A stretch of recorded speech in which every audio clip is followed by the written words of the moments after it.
something that doesn't sit right with you. I'm about to read you this word for word so you don't have to. This information is very researchable. Between 1502 and 1503, Caesar Borgia hired Leonardo da Vinci to be an architect and engineer, in which him and Leonardo da Vinci became intimate lovers in a homosexual relationship. Expressing his love for Caesar, Leonardo painted pictures of him. Caesar's father, Rodrigo Borgia, who later became Pope Alexander VI, under the authority of the Catholic Church elite, had his son's picture up as Jesus Christ in the Western world, and ordered every picture of a black Jesus destroyed. Caesar also had relations with his own sister Lucrezia, and killed his own brother Giovanni in 1497. And this is the man whom the Catholic Church gave their consent to allow his picture to be put up, and to be portrayed as Jesus Christ. Inside Washington's Museum of the Bible, a single volume that is like no other. The so-called Slave Bible. Remarkable not for what's in it, but for what's not. So about 90% of the Old Testament's been removed, and about 50% of the New Testament's been removed. To put it another way, a normal King James Version has 1,189 chapters in it.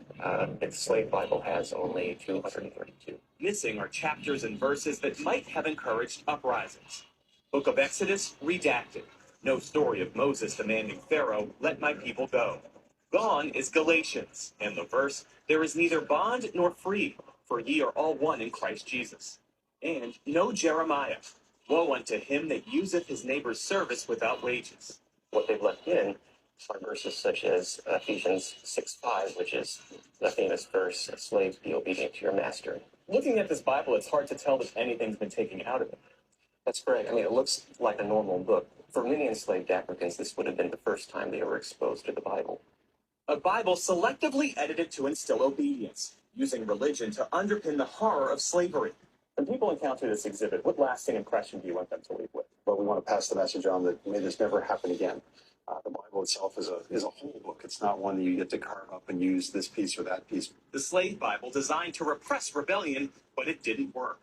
Enslaved people in the Caribbean constantly fought against slavery until emancipation. I think it's very relevant to understand our history, not just American history, but our African American history, our roots, and how we got to this point. A dark chapter in the history of the good book. Jeff Bennett, NBC News, Washington. Citizen journalism at its realest reality.